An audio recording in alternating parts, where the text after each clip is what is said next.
Under a sky the colour of tarnished silver, a lone carriage climbs toward Hawthorne Manor, a house that breathes in hushes and keeps its doors locked against the living. Sarah Langdon arrives with nothing but her dignity and a governess's post, greeted by a colonel whose courtesy hides a storm, and corridors that whisper of a wing no one enters. A shutter rattles. Footsteps falter above. The past tightens its grip, and a forbidden truth presses against the walls, begging to be heard.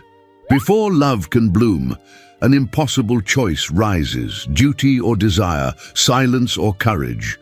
Tell us, where are you listening from tonight? And what do you love most about period romances, forbidden secrets, fierce redemption, or love that returns against all odds? North Carolina, spring of the year 1851. The mountains held their breath beneath a sky the color of tarnished silver. Mist slithered over the pines like ghosts returning to haunt their homes, and the wind carried the scent of wet earth and forgotten things. On the narrow road that curved like a question mark through the hills, a solitary carriage creaked forward, pulled by two weary horses and driven by a man too old to speak of hope. Inside the carriage, Sarah Langdon sat with gloved hands folded tightly over her lap. She wore a modest traveling dress of slate blue wool, its high collar starched with convent precision, and a plain bonnet tied beneath her chin. Her dark brown hair, parted and pinned in a chaste chignon, had not moved during the journey. Her eyes, hazel, deep and observant, had studied every passing tree, every shadowed ridge, with the quiet vigilance of a woman who had learned to expect little and dream even less. Hawthorne Manor appeared not with grandeur, but with gravity. Its stone facade loomed from the fog like a castle left behind by time. Ivy clung to its walls like the arms of the dead, and tall windows stared out blankly, blind to sunlight. It was a place that seemed to sigh rather than breathe, and as the carriage wheels cracked over gravel, Sarah felt the first shiver of unease curl beneath her ribs. The driver, a grey-bearded man with one eye clouded by age, helped her down with care, but offered no smile. As he handed her valise, he muttered without meeting her eyes, "Mind the east wing, miss. Doors there open to things best left closed." Before Sarah could ask what he meant, the driver tipped his hat and urged the horses forward. She was alone. The heavy oak door creaked open before she could knock. A woman in her 6th decade stood there, straight-backed and unsmiling, her dark dress high-necked and cinched, her mob cap as crisp as a blade. "Miss Langdon, I presume," she said. Her voice was low, not unkind, but carefully measured, like someone who had said too much in her youth and lived to regret it. "I am Mrs. Penwell, the housekeeper. You'll find Hawthorne expects discipline and discretion. I trust you are capable of both." "I am," Sarah replied quietly. The entrance hall was dim, lined with somber portraits and long faded rugs. The air smelled of beeswax, old books, and the lingering smoke of a fire long since extinguished. Somewhere a clock ticked, the sound hollow against the silence. Sarah was shown to her quarters, small, clean, and north-facing. A single candle burned beside the bed, casting gold onto the worn wood of the floorboards. Beyond the narrow window, the trees rustled like skirts in mourning. Later that afternoon, summoned by Mrs. Penwell, Sarah descended the grand staircase to meet the master of the house. Colonel Jonathan Blackwell stood near the hearth of the drawing room, his frame tall and straight, as if still shaped by military command. He wore a dark frock coat, immaculately tailored, and his hair, black threaded with early silver, was brushed back from a face carved by loss. His steel-grey eyes held shadows, as though he had seen too much and spoken of it too little. He bowed. "Miss Langdon, I trust your journey was without hardship?" "It was long but uneventful," she answered, folding her hands in front of her. Her voice was soft but steady. The colonel's gaze lingered on her for a moment too long, not in impropriety, but as if trying to decipher something only he could sense.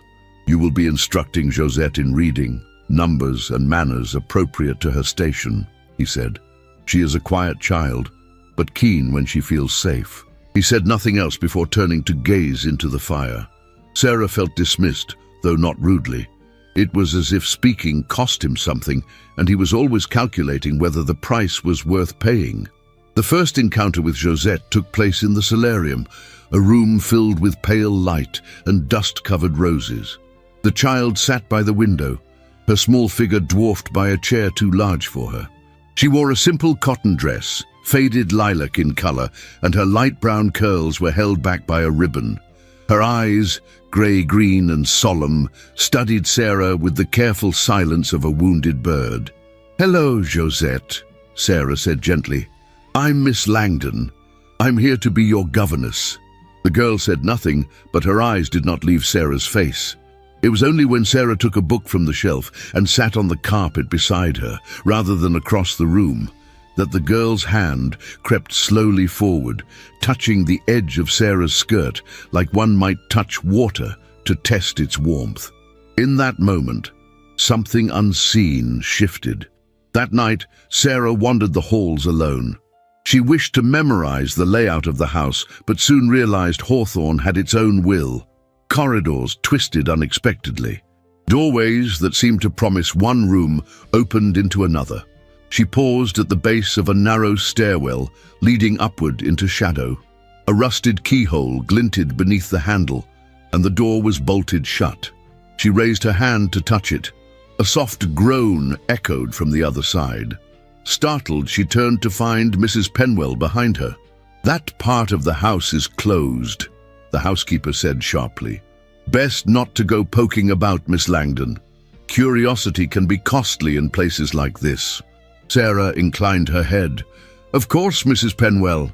But as she walked back to her room, she could not shake the feeling that the walls of Hawthorne Manor were not silent by nature.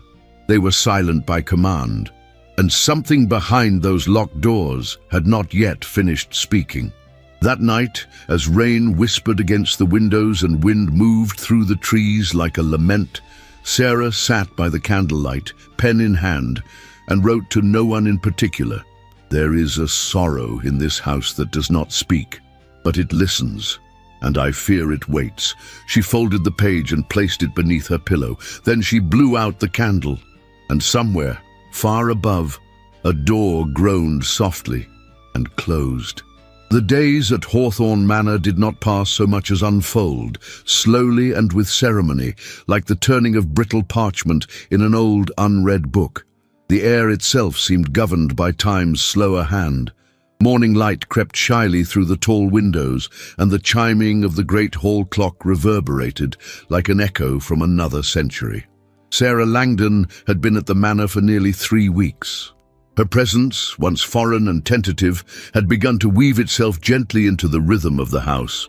She woke before sunrise, dressed in silence, and braided her hair with the practiced hands of someone who had lived long in the discipline of rules. Her dresses, modest in cut, muted in color, whispered through the corridors, announcing her neither as mistress nor servant, but as something suspended delicately in between. It was with Josette that she first found the threads of belonging. The child had been reluctant at first, responding with nods or solemn stares rather than words. But Sarah, with the patience of a soul who understood silence, had waited, not with insistence, but with presence. She read aloud from La Fontaine and spoke to Josette in soft French, the language of her infancy. She brought her dried lavender sachets to place in her drawer and encouraged her to draw her dreams with colored pastels. One rainy afternoon, Josette slipped her small hand into Sarah's without a word and pulled her toward the solarium. There, beneath the pale grey dome of glass, they watched the storm blur the garden beyond. And as thunder rumbled in the distance, the child turned to her and whispered, "Maman used to say that rain was the sky washing its face before sleep." It was the first full sentence Josette had spoken in her presence. Sarah's heart ached with quiet joy. It was that same afternoon that she came across the portrait. In a narrow corridor between the music room and the library, nearly hidden behind a hanging tapestry, she discovered a painting, dust-veiled and forgotten. It was a woman, fair-haired and noble in bearing, seated at a pianoforte. Her gaze held a kind of defiant fragility, as though she had once fought against the world and lost. Sarah's breath caught in her throat. "Eleanor Blackwell," said a voice behind her. She turned. Colonel Jonathan Blackwell stood in the threshold, one hand resting lightly on the doorframe. His expression was unreadable. "She was radiant once," he said, his voice low. "French blood on her mother's side. Music was her religion." Sarah studied his face. He did not speak of the dead with grief, but with reverence and something else. Regret, perhaps, or guilt that refused to be named. "I found Josette's French quite natural," she said softly. "She told me her mother spoke the same." "She did," he replied. "Josette's mother was a nursemaid to Eleanor. They were raised in the same household in Rouen. Marie was loyal, graceful, kind. When illness took her, I gave my word I would protect her daughter." "She seems to love this place," Sarah said, choosing her words carefully, "despite its quiet." Jonathan looked away, toward the window where the rain was beginning to silver the glass. "Hawthorne is not a place built for joy, Miss Langdon," he said. "It was built for legacy." She said nothing, and for a moment the only sound was the tapping of rain. Later that week, he joined her and Josette during their morning walk through the southern garden. It was a space slightly less somber than the rest of the estate. Hedges neatly trimmed, violets and lilies beginning to bloom.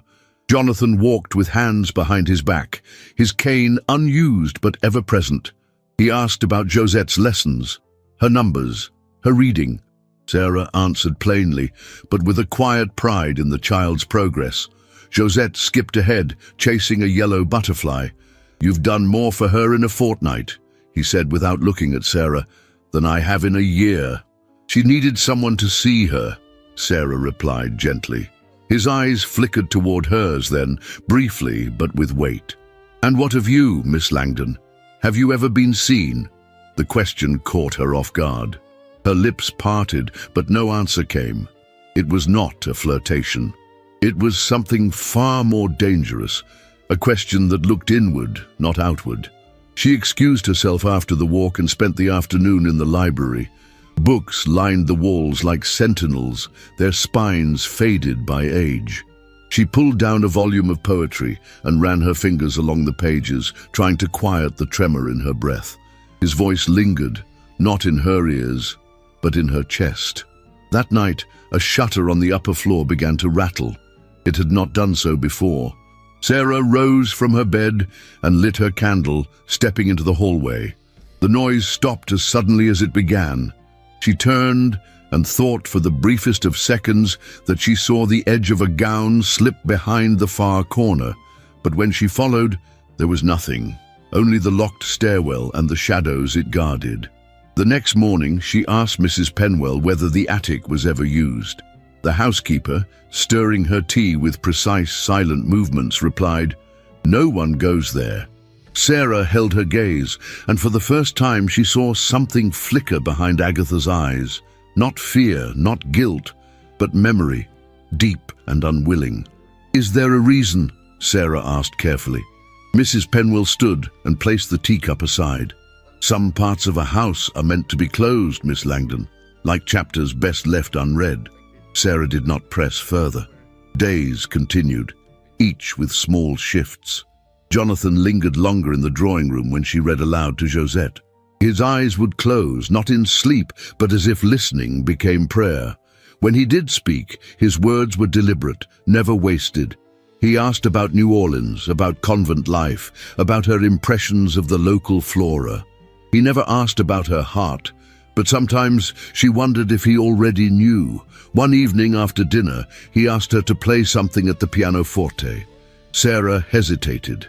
"I don't play well," she said. "You play," he countered gently. "That is enough." She sat. Her fingers trembled. The keys were slightly out of tune, the bench stiff, but she played. A lullaby her mother used to hum before sorrow overtook their home. A song without words. When she finished, the silence felt heavy, not hollow. Jonathan rose from his chair, crossed the room, and stood beside her. He did not touch her, only rested his hand on the polished edge of the instrument. That, he said softly, was not unskilled. That was honesty. Sarah looked up. His face was lit only by the firelight. For a moment, time seemed to stop between them, not in anticipation but in understanding. She rose and curtsied. "Good evening, Colonel." And she left the room, her heart beating not fast, but deep. That night she could not sleep. The air felt different, as though something had shifted in the bones of the house. She sat by her window, watching the moon move across the sky. Somewhere in the distance, an owl called once, then again. Hawthorne Manor remained silent, but within that silence, something had begun to stir. Not noise, not secrets, something softer, something like hope. The hills of North Carolina had always carried their storms like sacred rites, solemn, relentless, and impossible to ignore. On the night the truth first tried to speak, the skies wept with fury, and Hawthorne Manor stood like a dark cathedral awaiting confession. Thunder rolled over the rooftops like ancient drums. Lightning split the clouds and bled through the tall windows of the manor, illuminating its corridors in violent flashes of silver and shadow. The wind clawed at the eaves with wild fingers, rattling panes and shutters as if demanding entry. In her modest chamber beneath the north gable, Sarah Langdon sat at her writing desk, the flame of her oil lamp flickering in protest.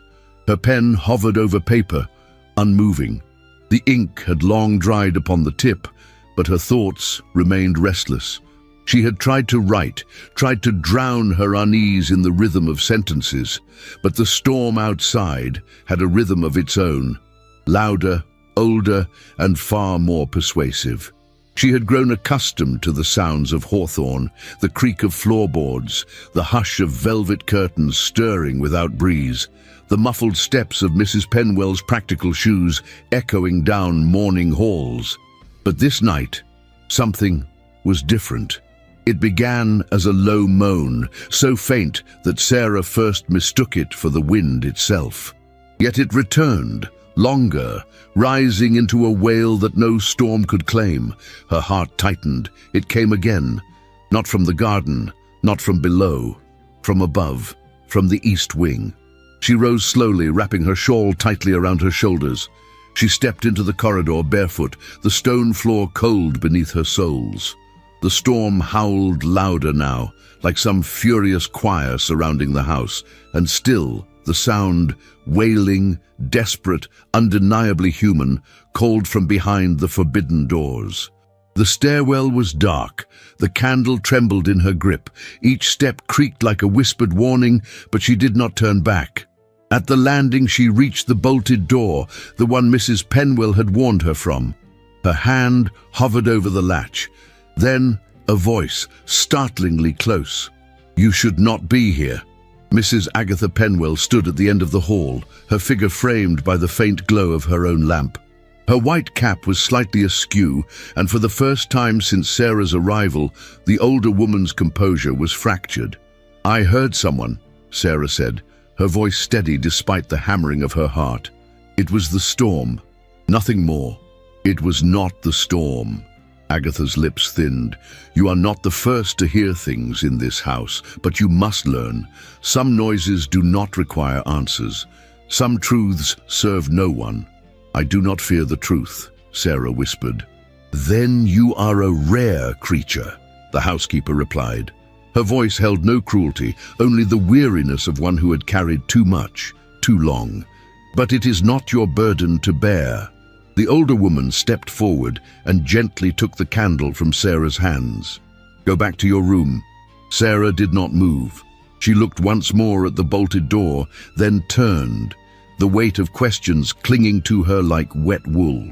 The next morning, the storm had passed, leaving a pale, bruised sky in its wake. Rain still clung to the windows, but the wind had stilled. At breakfast, Colonel Blackwell did not speak of the night before. His hands remained folded over the handle of his cane, his eyes fixed upon the fire. Sarah studied him, seeking something, anything that might suggest he had heard it too, but he gave nothing away. Josette, as always, was silent. She picked at her toast, her hair slightly damp and her eyes distant. When Sarah rose from the table, Jonathan finally spoke. "Miss Langdon, a shipment arrived this morning. Books and personal effects from Madame Moreau's estate. You may find them of use for Josette's instruction. I've asked Mrs. Penwell to place them in the schoolroom." "I shall look at them after lessons," she replied softly. He inclined his head, but his eyes remained fixed on the fire. The boxes had been neatly stacked along the west wall of the schoolroom, bound with old twine and marked in delicate French handwriting. Sarah untied them slowly, lifting out well-worn books with soft leather covers and pressed flowers still hiding between pages.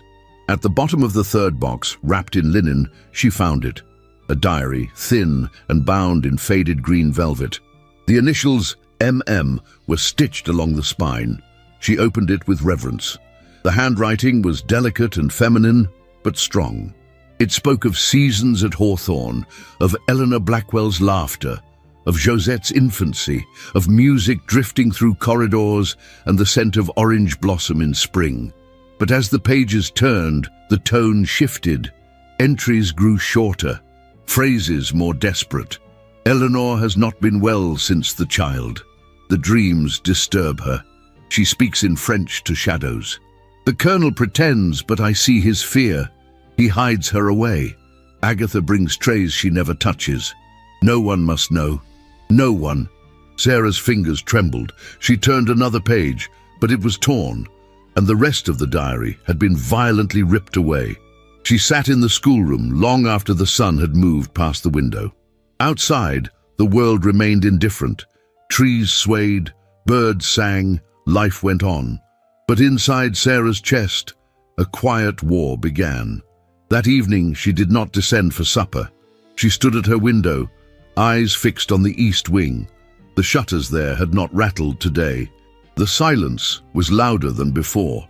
A knock at her door broke the stillness. It was Colonel Blackwell. "I was told you were unwell," he said. "May I?" She stepped aside. He entered, not with the ease of a master, but with the hesitation of a man unsure of his welcome. "I am not ill," she said, "only tired." He looked at her for a long moment. "You are a woman of strong will, Miss Langdon." She did not answer. "I was told," he continued, "that you were near the East Wing last night." Her heart skipped. "Yes. You must not go there again." He did not raise his voice. He did not threaten. And yet the words carried the weight of command. "I heard someone," she said, her voice low but clear. "There was no one." Her jaw tensed. "Do not ask me to believe what I know I heard." Jonathan exhaled and turned toward the window. His posture faltered for a moment, just enough for her to see the truth. He was weary, not in body, but in soul. "Some things," he said quietly, "must be buried, Miss Langdon, for the sake of those who remain." She stepped forward, her voice trembling with restraint. "And what of those who are buried before their time? What of the ones locked behind doors while the rest of us pretend the house is whole?" He turned to her, and in his eyes she saw pain, not the pain of anger, the pain of memory. "She is dead," he said. "Is she?" Sarah asked. He did not answer, but something in him flinched. He left without another word. That night, Sarah lay awake as wind stirred through the trees again, softer this time, like the breath of something that waited. The diary rested beneath her pillow. The walls of Hawthorne were still, but Sarah no longer believed in silence. The month of May arrived with hesitant warmth. Wild roses began to bloom along the weathered stone walls of Hawthorne Manor, their petals pale and trembling in the morning breeze. The air was heavy with the perfume of damp earth and old promises, and the trees whispered softly, as if aware that change was approaching. Change slow and solemn, like the shifting of the tides beneath a sky filled with secrets. Sarah Langdon walked daily through the garden with Josette, her gloved hand wrapped gently around the child's smaller fingers. The girl spoke more now, her voice still timid, but steady. She had begun to hum again. Little French lullabies no one had taught her, melodies that had remained hidden in her bones like forgotten heirlooms. Sometimes, when Sarah brushed her hair at night, Josette would rest her head against her arm and whisper, "I feel safe when you're here." Those words clung to Sarah long after she left the child's room. They stayed with her as she sat alone at the window, watching the candlelight flicker against the tall shadows of the hall. They echoed in her thoughts when Colonel Blackwell passed by in silence, nodding with that somber gravity that seemed both respectful and restrained. He spoke more now, though never much, but each word he offered carried a weight that made it unforgettable. It was on one such morning, under a sky streaked with gold and pearl, that the Colonel invited her for a walk alone, something he had not done before. Sarah accepted, though her pulse trembled beneath the surface of her composure. They walked side by side along the orchard path behind the stables, where the apple trees had just begun to blush with early blossoms. Birds chirped overhead, indifferent to human matters, and the grass was still dewy from the night. "I remember when this orchard was planted," Jonathan said, his voice quieter than usual.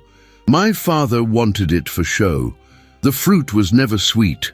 Sarah offered a soft smile. "Sometimes beauty refuses to be useful." His eyes moved to hers, and he studied her for a moment before looking away. "That's a lesson I learned too late." They continued in silence for a few steps before he stopped beneath one of the larger trees. The breeze stirred the branches above them, and a single blossom drifted down, landing in the crook of his sleeve. "There is something I must say," he began, "and I do not ask for an answer today. Only that you hear me as a man stripped of pretense." Sarah waited, still and attentive, her breath suspended. He turned to her fully. The morning light softened the sharp lines of his face, but did nothing to conceal the vulnerability in his expression. "I have lived surrounded by shadows, Miss Langdon. I have allowed them to become my company, my counsel, and my sentence. Yet since your arrival, I have known a stillness that is not silence. You speak little, but you see much. You ask nothing, but offer everything." Her hands folded over her waist, heart pounding. "I do not offer you wealth, nor romance in the sense the poets praise. What I offer is peace, a home, a place where you are needed not only by a child, but by a man who has forgotten what it is to hope." Sarah could feel the world narrowing, her heart, the orchard, the entire estate, all drawing inward to this single moment. "I would ask you," he said slowly, "to become my wife." For a long moment, she could not speak. His eyes held hers, not demanding, not pleading, but open, unarmored. When she finally answered, her voice was barely above a whisper. "Yes." He bowed his head, and a breath he had been holding escaped him. "Then we will begin again," quietly. That afternoon, Sarah stood alone in the upstairs chamber that had once belonged to a long-gone aunt of the family. Mrs. Penwell had laid out a simple ivory gown, once worn by a cousin for a winter wedding. Its lace yellowed slightly with time. Sarah touched the fabric with reverence. Agatha stood in the doorway. "She would have wanted you to wear it," the housekeeper said, though her voice lacked warmth. Sarah turned. "Did you know her well?" "Eleanor was beauty and fire," Agatha replied. "But fire consumes." It was the first time she had spoken the name aloud. The silence between them stretched. "She is dead, then?" Sarah asked carefully. Agatha's gaze did not flinch. "She is gone." Then she crossed the room, took the gown from the bed, and held it out. Sarah slipped behind the changing screen and began to dress. Her hands trembled at the buttons. When she stepped out, Agatha looked at her without smiling. She muttered something beneath her breath, something in Latin. "A prayer?" Sarah asked. Agatha nodded. "For protection." "From whom?" The housekeeper did not answer. The following days passed in hushed arrangements. No announcements were made in town, but word, as it always does, found a way. At the general store, the baker's wife whispered that Hawthorne was preparing for a new mistress. At the chapel, the pew behind the colonel's remained empty. Left that way on purpose, they said, out of respect or perhaps superstition. The gossip spoke in half-truths, that the governess had bewitched the master, that he was marrying to cover some scandal, that the child wasn't truly an orphan. Sarah heard none of it directly, but she felt it, in the sidelong glances, in the sudden hush when she entered the parlor with Josette, in the way the seamstress's hands fumbled slightly as she adjusted the sleeves of the gown. One evening, Sarah sat with Jonathan by the fire, Josette asleep in her lap. He reached over and gently touched the edge of Sarah's shawl. "Are you frightened?" he asked. "Of what?" she murmured. "Of becoming part of a place where the past is louder than the present." She looked into his eyes. "Only if I am asked to pretend I cannot hear it." He nodded slowly. Then, after a moment, said, "You are not being asked to forget, only to forgive." She did not reply. Forgiveness, she knew, could not be forced, but neither could love, and what was blooming between them, she realized, was not built on illusion. It was something else, something born from stillness and sorrow, something that asked for no more than presence. That night, as she prepared for bed, she looked at herself in the mirror.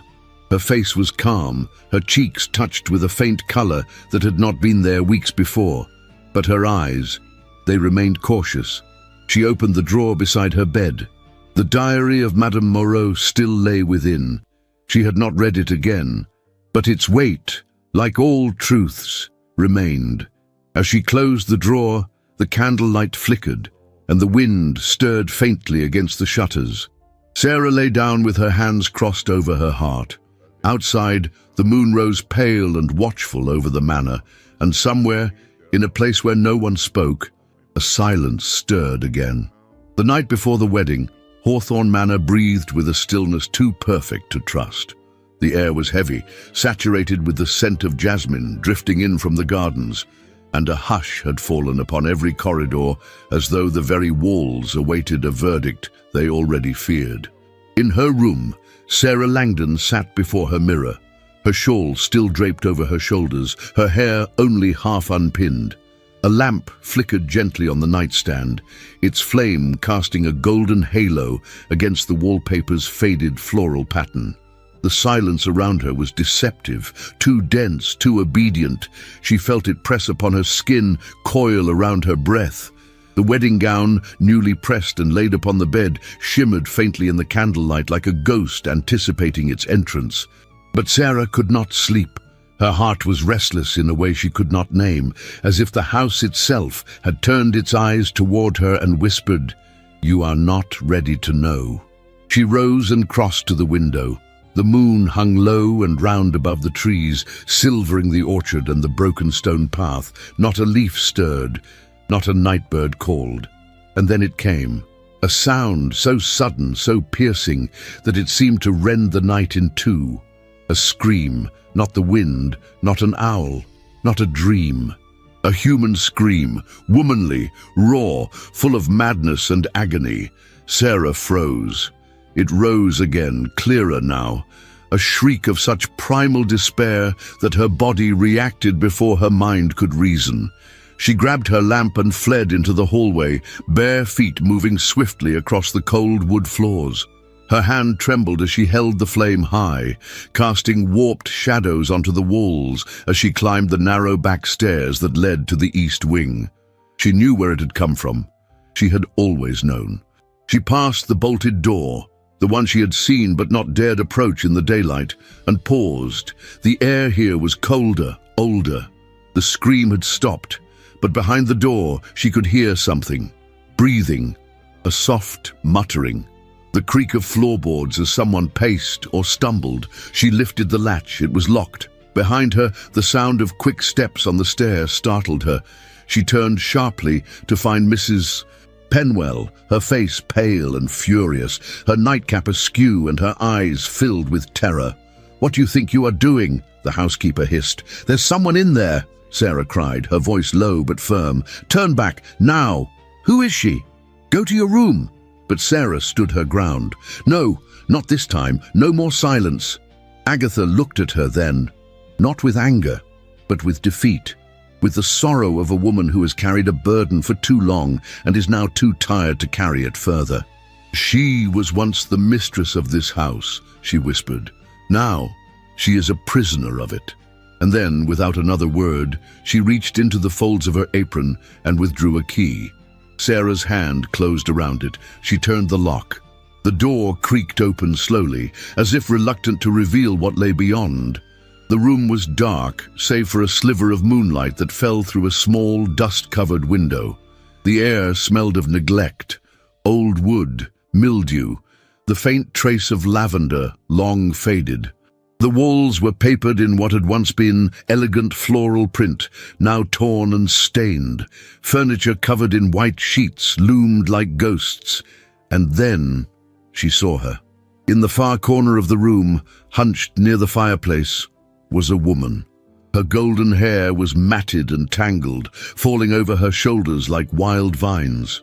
Her dress, once ivory silk, was yellowed and torn, the hem black with dirt. Her arms were thin, too thin, and her hands shook as she rocked herself back and forth, muttering under her breath in French. When she looked up, Sarah recoiled. The woman's eyes were wide, blue, unblinking. Once beautiful, they now gleamed with something unhinged. Her face was gaunt, her lips chapped. But beneath the ruin, Sarah saw it, the ghost of the woman in the portrait. "Eleanor," she whispered. The woman shrieked again, a sound that did not belong to any world Sarah knew. Behind her, footsteps, heavy, slow. Colonel Jonathan Blackwell appeared in the doorway, his shirt unbuttoned at the collar, his waistcoat hastily pulled on. He looked not at Sarah, but at the woman. "Eleanor," he said softly. The woman fell silent at the sound of his voice. Her eyes flickered toward him. For a moment her face seemed to soften, her lips twitching into the hint of a smile. Then she began to sob. Sarah turned to him. Her voice was barely audible, but each word struck like a hammer. "You said she was dead." Jonathan's eyes closed. "I wanted to believe it," he said. "For a time I did." Sarah stepped back from him, the lamp trembling in her hand. "You locked her away like an animal." "She was ill," he said, his voice breaking. "After the baby died, she changed. She screamed for nights. She would strike out without warning. She set the nursery curtains on fire. She tried to drown herself in the reflecting pool. The physician said she should be sent to an asylum." "Then why didn't you?" Sarah's voice cracked. "Because I loved her," he said, "and because I was a coward. I thought, if I kept her close, I could protect her, or at least the memory of her." He stepped further into the room. Eleanor whimpered. "I gave her music, books, sunlight, but nothing reached her. Eventually, I stopped trying." Sarah's throat tightened. Her heart was a storm of fury and sorrow.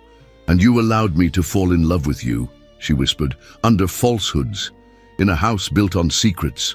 I never intended to deceive you," he said, "but I didn't know how to speak of this. Of her. How does a man confess such a failure?" "You don't," she said, backing toward the door. "You bury it."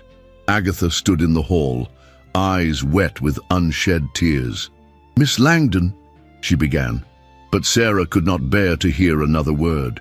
She ran, down the stairs, through the hall, past the parlor where the fire had burned low, past the gown still laid upon the bed, like an offering to a future that no longer existed. She reached her room and tore open the wardrobe, pulling garments into a carpet bag with shaking hands. Her bonnet, her shoes, her gloves, nothing more. In the mirror, she saw herself, pale, disheveled, her eyes burning with betrayal. There was no ceremony to her departure. No carriage summoned, no goodbyes offered. She fled into the night on foot, the wind biting at her cheeks, her tears vanishing into the dark.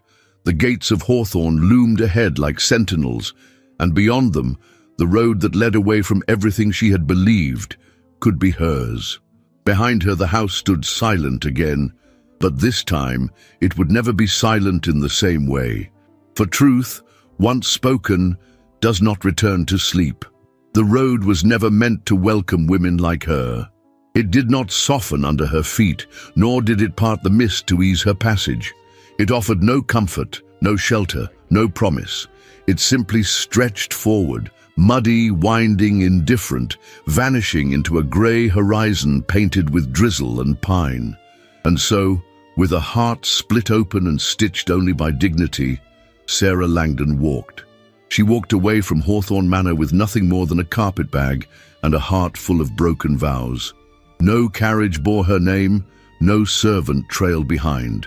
Only the sound of her steps, muffled by the wet earth and the cold bite of morning air against her skin, kept her company as she moved through the unfamiliar landscape like a ghost who had buried herself. For days, perhaps weeks, time had blurred. She wandered from one village to another, her bonnet drooping with rain, her boots caked in dust. She slept where the night allowed, a stable once, the scent of hay clinging to her shawl for days after. A church pew another night, where her breath misted into the stone stillness beneath a cracked stained glass window. Her prayers, whispered into the darkness, were not for rescue, but for clarity, for a sign that the ache inside her chest would not consume her entirely. It was in one such town, tucked between fields of withering crops and a row of leaning chimneys, that she met a man named Mr. Elmore, a widower, a schoolmaster. His hands were ink-stained, and his smile shy. He noticed her when she sat alone at the inn, eating a bowl of broth in silence. He asked if she could read Latin. She answered with a full translation of the passage he tested her with. And so he offered her a position in the village school. She accepted, not with eagerness but with need. The school was a small, whitewashed building with crooked windows and an uneven floor. Her desk was splintered, the chalk brittle, the children unruly and bright-eyed. But she threw herself into the work with the fervor of a woman who needed something, anything, to believe in. She taught them with kindness, with structure, with the quiet assurance of someone who had once known chaos and now desired only calm. She wore plain wool dresses and braided her hair tightly each morning. She smiled with reserve. She wept only in solitude. At night, she lit a single candle and wrote, not letters, not journal entries. She wrote fragments of dreams. Sentences about redemption, about longing, about love lost and not yet mourned. She never signed her name. The villagers grew fond of her in the polite way of rural folk. They nodded to her at market, left baskets of apples by her door, called her Miss Langdon, and never asked from where she'd come or to whom she once belonged. And for that, she was grateful. Mr. Elmore visited her often. He would bring her books, collections of poetry, treatises on education, stories with tidy endings. He would sit by her small fire and speak of his late wife in a tone stripped of sorrow. Once, after a spring rain, he brought her a single yellow rose, damp with dew. "I know you've lived through sorrow," he said. "So have I, and I would not ask you to forget, only to let someone else walk beside you now. It was not unkind, it was not untrue, but it was not love." She thanked him gently, and when he took her hand in his, she did not pull away, but neither did she lean in. And when he proposed, quietly, without ceremony, she looked into his kind eyes and said, "You deserve to be chosen fully, Mr. Elmore, not as a shelter from memory." He nodded, and though his lips pressed into a line, his pride remained intact. He never asked again. Seasons turned, spring folded into summer, and summer into a fragile autumn.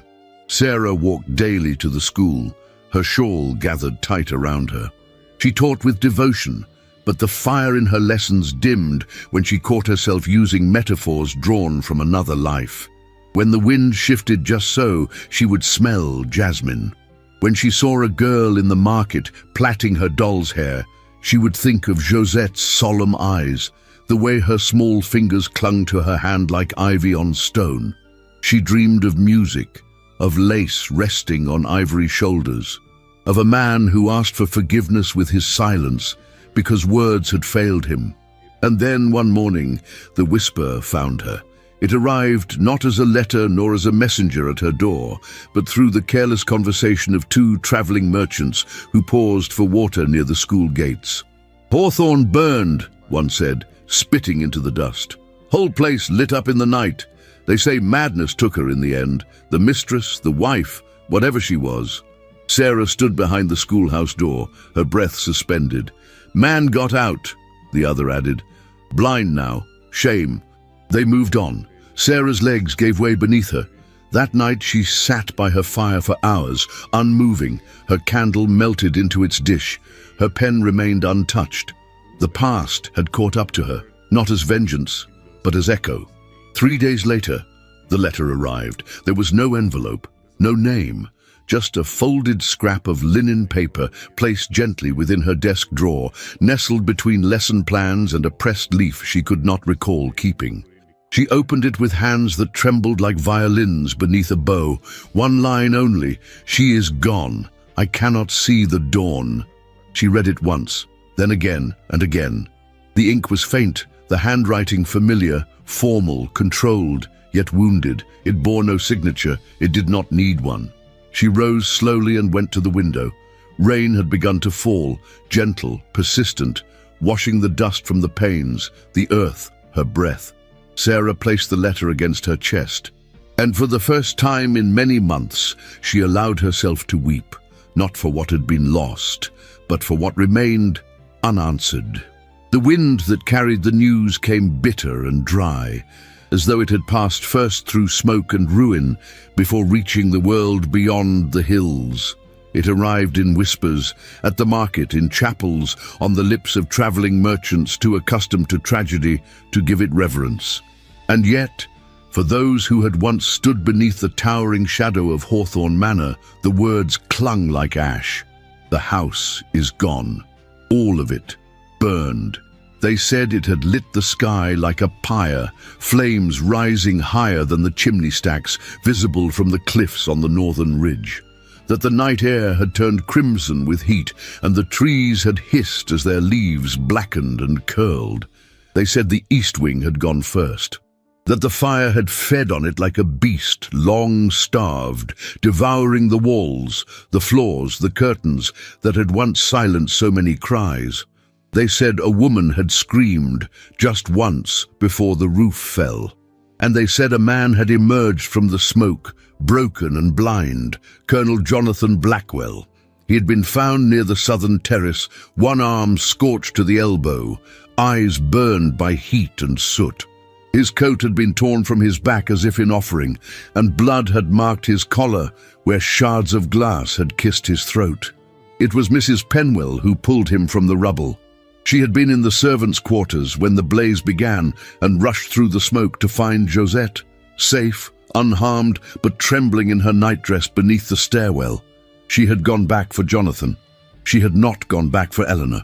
And so it was said that the lady of the house, the mad woman in the attic, had died as she lived, in silence, hidden and alone. Some believed it was an accident, that a candle left burning, a curtain caught too close to flame, had been the cause. Others believed differently. She knew, they said. She waited, and when the time came, she chose to burn. In the weeks that followed, nothing remained of the manor but scorched stone and memory. Crows nested in the blackened trees. The smell lingered long after the flames had died, of smoke, of wet soot, of secrets finally released into the wind. Hawthorne was no more. They did not return to town. Instead, Agatha took the child and the broken man to a small cottage nestled at the edge of a forest some miles away, a place once used as a hunting lodge, now forgotten by those who preferred clean stories and grand halls. There, the colonel lived not as a man, but as a shadow of one. He did not speak often. His eyes, once steel-grey and sharp, saw only darkness now. A band of linen covered them most days, though Josette would often take it off when he rested, as if wishing to see him as he had once been. His hands were still strong, though his left bore scars that reached from palm to shoulder. He no longer wore his uniform. His clothes were simple now, linen shirts with sleeves rolled to the elbow, wool coats without medals, boots softened by ash. Agatha kept the household with quiet devotion. She mended what could be mended. She cleaned, she cooked, she guided Josette through lessons as best she could, though the child's mind wandered often. And when night fell and silence blanketed the rooms like frost, she would bring him his tea and ask no questions. Jonathan spent much of his time seated near the hearth, his chair facing a window he could no longer see. He counted his steps carefully from each room to the next. He learned the feel of the walls, the edges of the table, the ridges in the floor. When he stumbled, he cursed, not aloud, but beneath his breath, biting his tongue until it bled. But in the evenings, when the light had faded and only the fire warmed the air, he would sit with a quill and parchment and write. He wrote letters, dozens of them, some short, some pages long. He never signed them. He never sent them. Each one began the same. You were right to leave. And somewhere, always the words, I failed her, I failed you, I failed myself. Josette would sit on the rug nearby, drawing circles on the edge of the carpet with a broken piece of chalk. Sometimes she would ask him to read a story, forgetting he could no longer see. Other times she would crawl into his lap and place her small hand on his cheek just to feel that he was still real. She no longer asked about the manor. But every morning, when Agatha brushed her hair and tied it back with a pale blue ribbon, she would look up and ask, "Will Miss Sarah come back today?" The question would hang in the air like mist, and the answer was always silence. One night, when the fire cracked low and the wind sighed through the shutters, Jonathan spoke aloud for the first time in days. I heard her voice.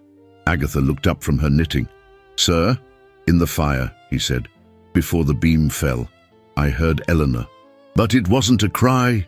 It wasn't madness. It was something else. She said, "Forgive me." The housekeeper said nothing. After a pause, he added, "Or perhaps it was the fire itself." He fell silent again. In his sleep, he dreamed of her, not Eleanor, but Sarah.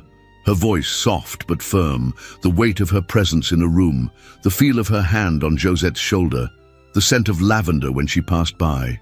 He dreamed of the garden, of her laughter, which he had only heard once, and which had taken root in him like a seed determined to bloom. And he dreamed of the way she had looked at him the night he told her the truth, not with hatred, but with something worse, with disappointment. Morning came slow and cold. Outside, frost crept along the window panes. Agatha moved through the cottage with quiet purpose. Josette sat at the table, humming the tune Sarah used to sing at lessons. Jonathan sat in his chair, unmoving, letter clutched in his hand. Another note, another truth never spoken aloud, but this time he did not place it with the others. He folded it. He turned his head toward the room and said, low and certain, "Agatha, send it." The old woman looked at him carefully. "Send it where?" He hesitated. "Wherever her name is still whispered with hope." And so, the letter left. And in its place, a silence returned, but not the same silence. This one held a breath, a pause, a waiting. The road to the cottage was narrow, overgrown, and hemmed in by trees that whispered with the weariness of winter's passing. It was not the kind of path meant for visitors. It did not beckon with promise or beauty. It waited in stillness, wrapped in branches like arms folded in prayer. Sarah Langdon walked it alone. She carried no letter in her hand, no luggage, no promise. Only the memory of a sentence written in trembling script, tucked in her breast like a secret too fragile for light. She is gone. I cannot see the dawn. And yet, she had come. Not to the ruins of Hawthorne, though she had passed close enough to smell the ghost of smoke in the soil. Not to the town square, where whispers still clung like ivy to stone, but to the edge of the forest, where the trees bent low and a crooked roof peeked between the limbs, as if the earth itself had chosen to shelter what the world had cast aside.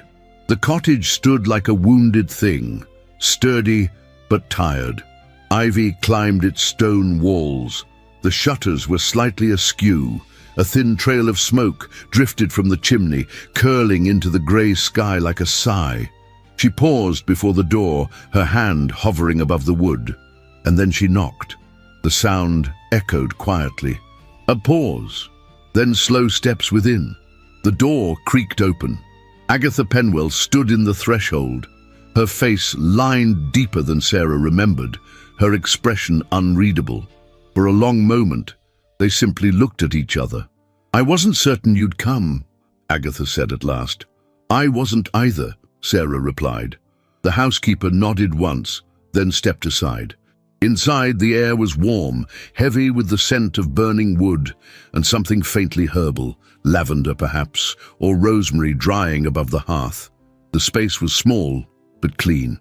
A rocking chair by the fire, a worn rug, a small shelf of books, and silence, the kind that held breath rather than banished it. Sarah stepped forward. She saw him before he saw her. He sat in a wooden chair near the fire, his back straight, his face turned slightly toward the warmth. His hands rested on the arms of the chair, scarred, still. A thin band of linen covered his eyes. His hair was longer now, touched with silver. He did not speak, but Sarah saw his body shift, only slightly, almost imperceptibly, at her presence. Then he said her name. Sarah. It was not a question. It was recognition. She swallowed the lump in her throat. "You knew it was me? I know your silence." Agatha stepped back toward the kitchen, giving them the space of dignity. Sarah remained near the door for a moment longer, then slowly moved closer. She stood a few feet from him, her hands clasped in front of her. Her heart beat not with fear, but with something heavier. Grief, perhaps, or memory made flesh. "You wrote," she said softly. "I wrote many things," he replied. "Only one reached you." Silence settled between them like dust. She took another step forward. "Why did you not send the others?" "Because they were written for my shame, not for your forgiveness." She sat, not beside him but across, where she could see his face, though he could not see hers. The fire flickered between them, casting warm light on the hollows of his cheeks. "You didn't lie to me," she said. "You buried me in silence." He nodded. "And yet," she continued, "you asked me to marry you." He turned his head toward the sound of her voice. "I asked you to stay," he said, "because I was drowning, and you were the first breath I had taken in years." Sarah's throat tightened. "I would have stayed," she whispered, "had you told me the truth." "I know." She looked at him then, long and deeply. The face before her was no longer the proud, unreachable man who had once haunted the halls of Hawthorne. This was a man stripped bare.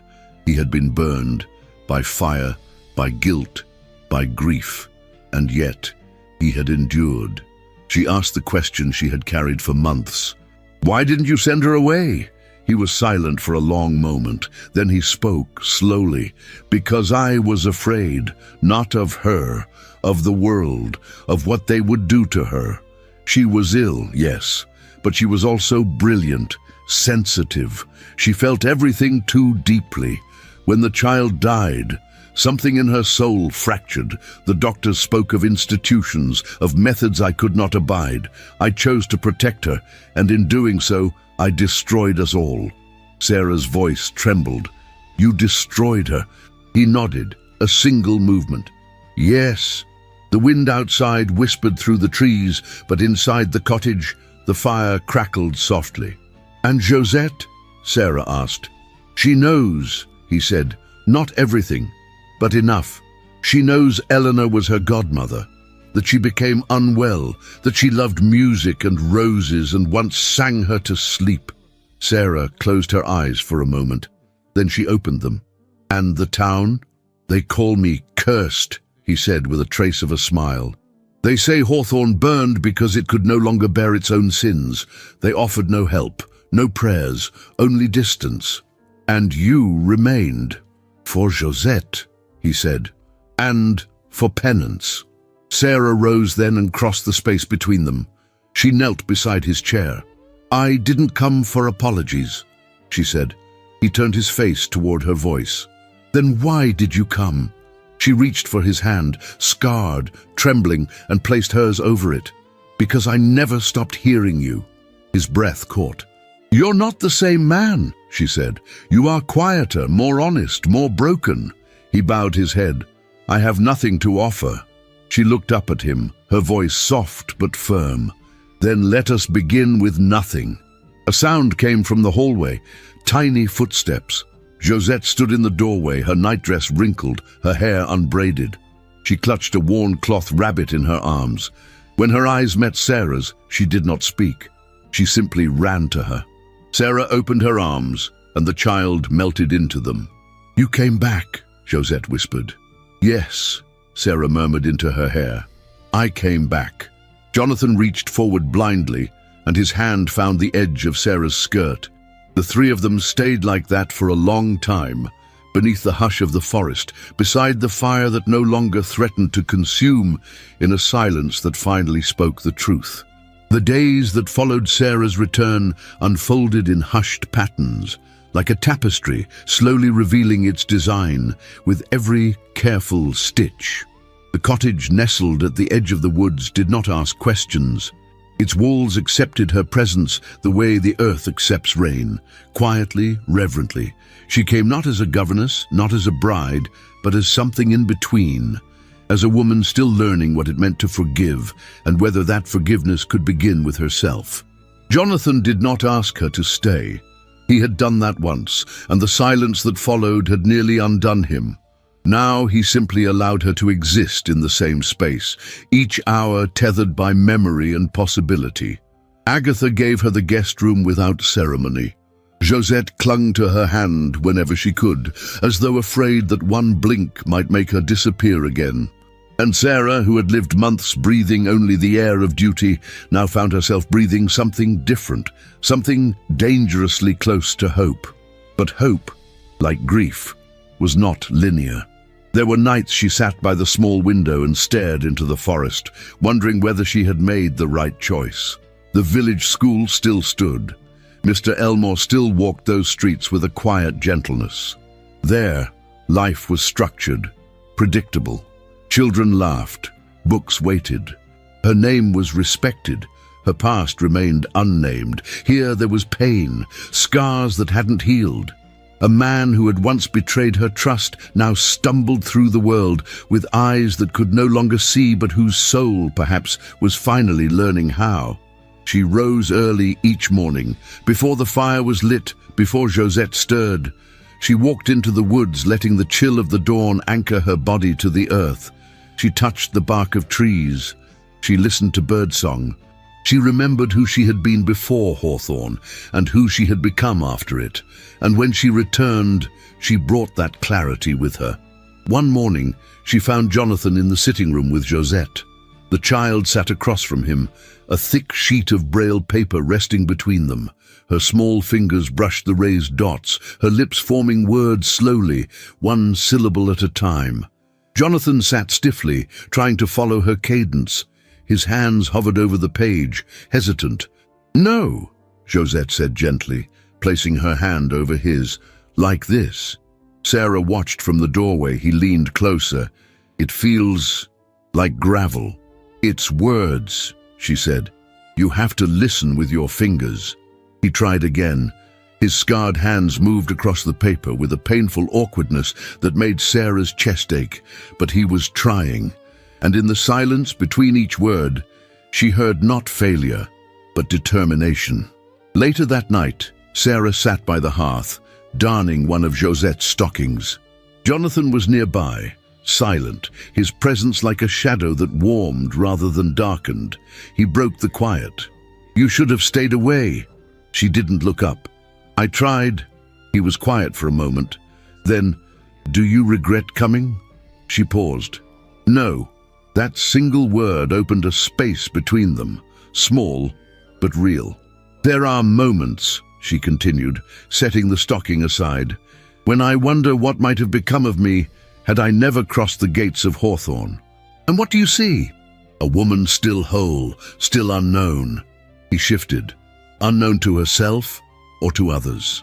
She looked at him then, and the question hung in the air like a challenge. "Both," she said. His sightless gaze remained fixed toward the fire. I wish I'd met you before I became what I am." "You're not what you were," she replied. "That's the only reason I'm here."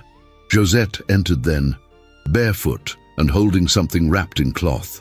Her cheeks were flushed, her eyes glowing with the kind of mischief children try to hide. "I have something," she said quietly, crossing the room. Sarah tilted her head. "What is it?" Josette sat on the floor in front of Jonathan and unwrapped the cloth. Inside was a single braid of dark hair, hers from the time Sarah had first arrived at Hawthorne and trimmed the ends to start anew. "I kept it," Josette said. "Agatha said it wasn't proper, but I knew." She trailed off and took Jonathan's hand, pressing the braid into his palm. "She said you would remember." Jonathan's fingers closed around the lock of hair, trembling. He bowed his head. "I do," he whispered. Sarah's heart faltered. In that moment, the air around them shifted. The past, no longer a ghost, sat beside them, breathing its truth into the silence. The hair in his hand was not just memory. It was a promise, broken and now, perhaps, mending. That night, Sarah stood before the small mirror in her room. She let her hair down and studied her reflection in the flickering candlelight. Her face was the same, and yet not. Time had chiseled her edges. Grief had hollowed places she hadn't known existed, but in her eyes there was something new, an ember of strength not born from survival, but from choosing to return. She thought of the schoolhouse, the children's laughter, Mr. Elmore's kindness. She thought of Jonathan, fumbling over Braille. She thought of Josette, placing that braid into his hands as though placing back a piece of his soul. The next morning, Sarah packed a small bag. Jonathan heard her footsteps and turned toward her voice as she entered the sitting room. "You're leaving?" he asked. She shook her head, though he could not see it. "I'm going to town, to retrieve my things." He said nothing then. "Will you come back?" She took a step forward. "Yes, but not as a visitor. I'll come back when I know why I'm here. Not for you, not for Josette, for me." His expression was unreadable, but she sensed the breath he held. "I'm not asking you to choose me," he said. "I already did," she replied. "Now I have to choose myself too." She turned to leave, and behind her, the fire crackled, not with threat, but with warmth. Outside, the forest opened. The wind carried her forward. She did not look back. She didn't need to, because sometimes the choice is not between two lives. It is choosing to finally live one. The morning she returned for good was neither dramatic nor grand. It arrived wrapped in mist, with dew glistening like tiny tears on every leaf and vine. The path through the forest remained unchanged, narrow, rooted, secretive. But Sarah Langdon walked it not as a visitor, not as a woman in exile, but as someone who had chosen to return from a place far deeper than distance. She carried only one valise. It held no dresses of silk, no jewelry, no lace. Inside were notebooks, a bound copy of Psalms in French and English, a child's watercolor drawing of a garden, and a shawl that still carried the faint scent of lavender. A woman does not return to her beginning with all her things, only with what the journey has allowed her to keep. The cottage appeared slowly through the fog, modest, humble, familiar. The shutters now hung straighter. The woodpile by the side had been replenished. Ivy had begun to grow across the stone wall again, as if nature itself had decided to try once more. Agatha opened the door before Sarah could knock. Her eyes, as always, revealed nothing, but her hands reached forward and took the bag without a word. She turned into the house, and Sarah followed, stepping across the threshold with a breath that felt both foreign and full. Josette was by the hearth, humming quietly as she drew with a bit of chalk on a worn slate. When she saw Sarah, she did not run this time. She simply looked up with wide eyes, then slowly placed the slate aside. She walked across the room, stood before her, and whispered, "You really came back." "I did," Sarah replied, kneeling to meet her. The child touched the edge of her sleeve, as if confirming her reality. "For how long?" Sarah smiled. "As long as you'll let me stay." Josette wrapped her arms around her, pressing her cheek against Sarah's shoulder, and did not let go. Behind them, a voice emerged, quiet, familiar, gravelled with time and memory. I heard the door. Jonathan stood in the doorway between the kitchen and sitting room, leaning lightly on the frame. The linen cloth no longer covered his eyes. Instead, they remained open, clouded with blindness but unhidden, accepting. "It's her," Josette said softly. "I know." Sarah rose slowly. She did not move toward him, nor he to her. They stood across the space, bound by something no longer broken, but not yet whole. "I have one condition," Sarah said. His jaw tightened, but he nodded. "No more secrets." He did not hesitate. Agreed. Still, he did not smile. Instead, he bowed his head, not in shame, but in reverence. "I'm not asking you to be what you were," she continued, "only to be what you are. And let me do the same." "I can promise that," he said. Then slowly, with hands that remembered rather than saw, he reached toward her. She stepped forward, and when he found her fingers, he knelt, not to propose, not for ceremony, but in gratitude. "Thank you," he said simply, his voice rough with sincerity, "for choosing me again." That spring, they were married in a chapel on the outskirts of town. It was not grand. No music played. No invitations were sent. But the bells rang gently as Sarah walked down the aisle with Josette's small hand in hers and a steady quiet in her heart. Jonathan waited at the altar with Agatha beside him, her hands folded, eyes bright beneath the brim of her black bonnet. The minister said the words, and they spoke their vows in low voices meant only for each other. They did not speak of eternity. They spoke of mornings, of truth, of patience, of the promise to never again pretend silence was love. After the ceremony, there was no feast. Only tea, a small cake, and a warm fire in their new home, a cottage of stone and timber a few miles from the forest's edge. The house had no ghosts, no hidden doors, no echoes of locked rooms. It breathed easily. Ivy crept across its walls. Sunlight filtered through wide-paned windows and rested on the floor as if it too had come to stay. Jonathan's days were slow but full. He learned to navigate their home by touch. Sarah read aloud to him in the evenings, sometimes poetry, sometimes news, sometimes nothing at all, just her voice, filling the space where silence once ruled. Josette learned to read Braille, and with small hands guided his over the pages. He wrote again, not letters this time, but small reflections he dictated and Sarah transcribed. Sarah too began to write.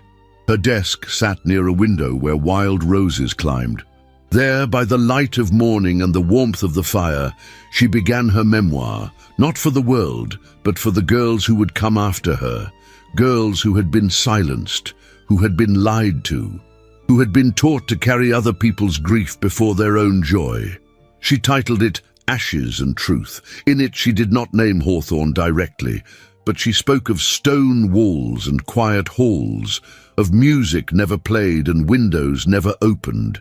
She wrote of a child who could not speak until someone knelt to listen, of a man who could not see until he closed his eyes, of a woman who had once mistaken silence for peace, and of a truth so long buried it had burned its way back into the light.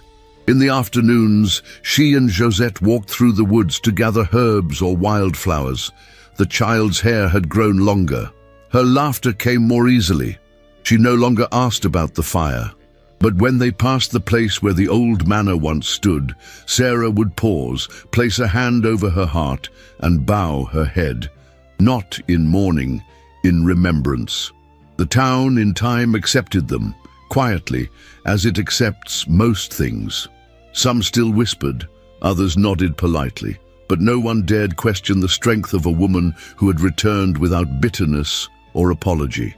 And no one could deny that whatever life had been rebuilt beyond the edge of the trees, it had been done with dignity.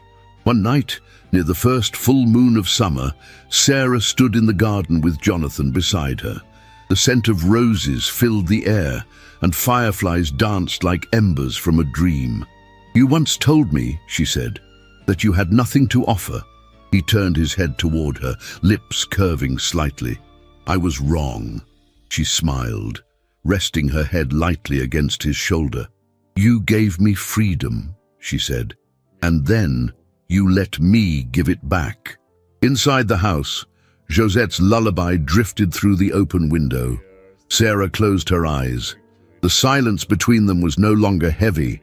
It was sacred, and at last it spoke of peace. The year was 1859. The world beyond the forest had begun to stir in ways that once seemed unimaginable. Railroads cut through hills that had once known only hooves and hush. Women now gathered in parlors and reading circles, not just to stitch linens, but to question laws and whisper of change. The whispers were small still, but steady, like the first wind before a storm long awaited. But far from the tracks and towns, beyond a curved dirt road wrapped in pine and soft moss, a cottage still stood. The ivy had climbed higher now, curling gently along the eaves.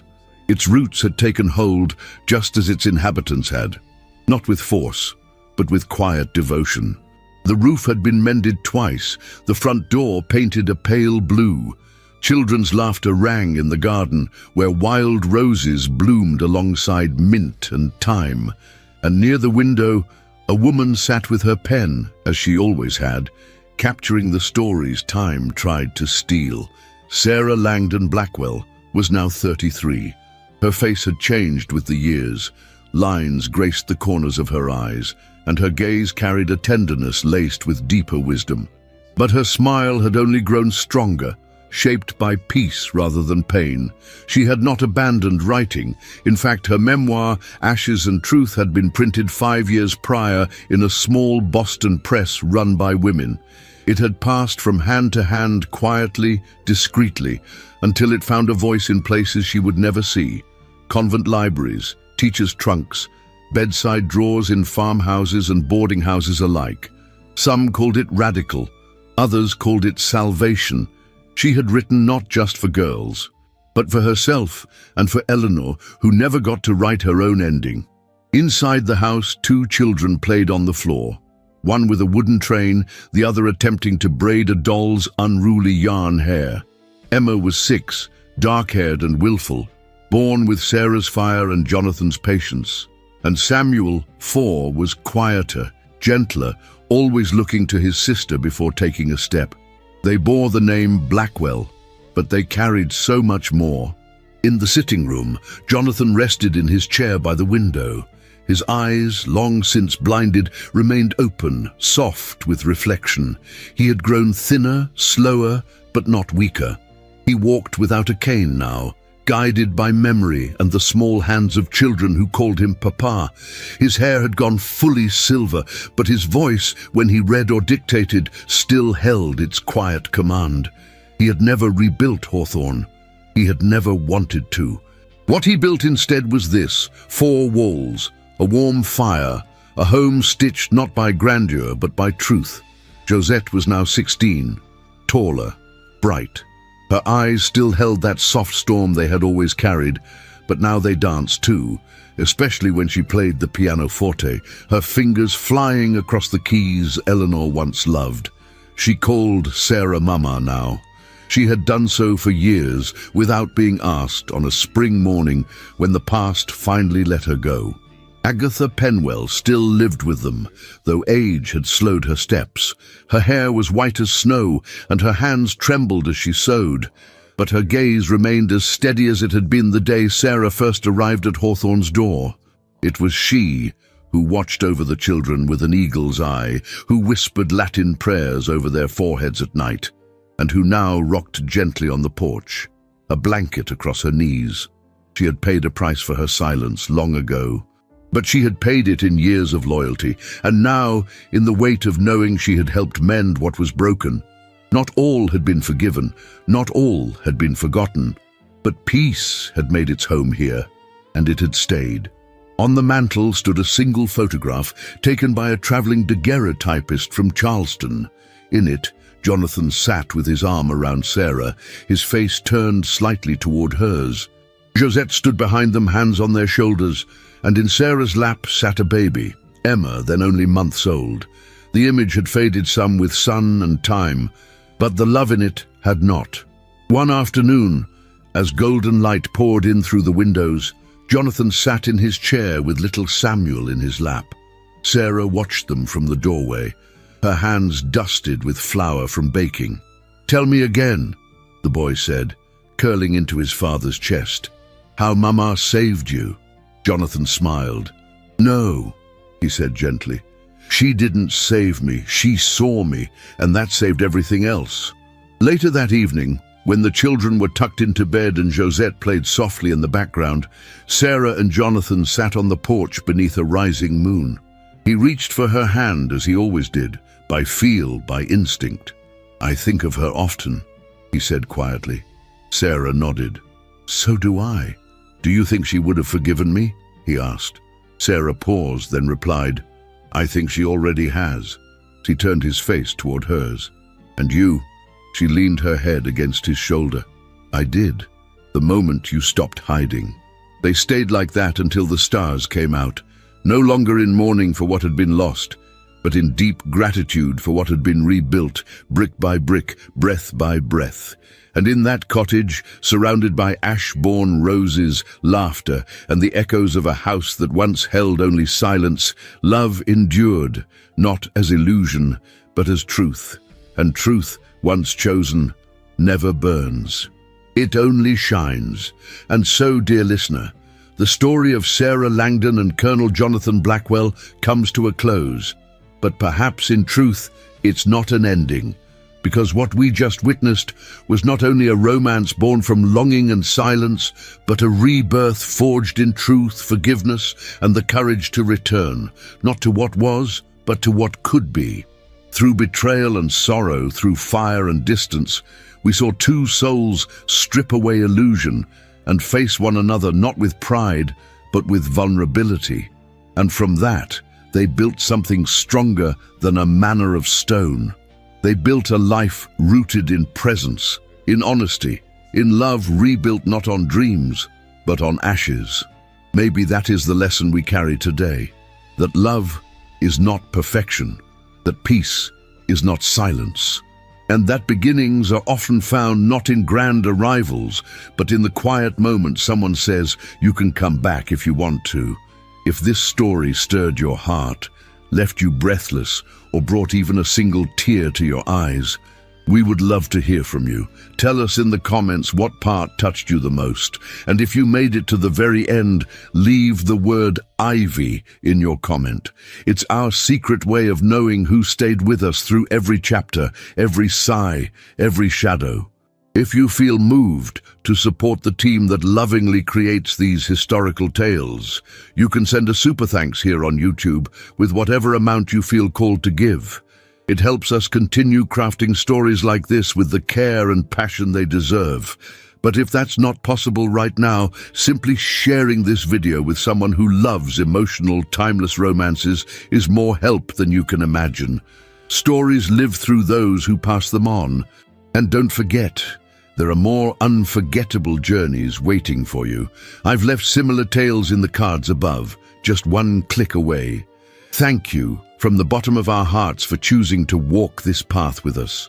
We hope it stays with you, like ivy climbing slowly, quietly, enduringly through every season.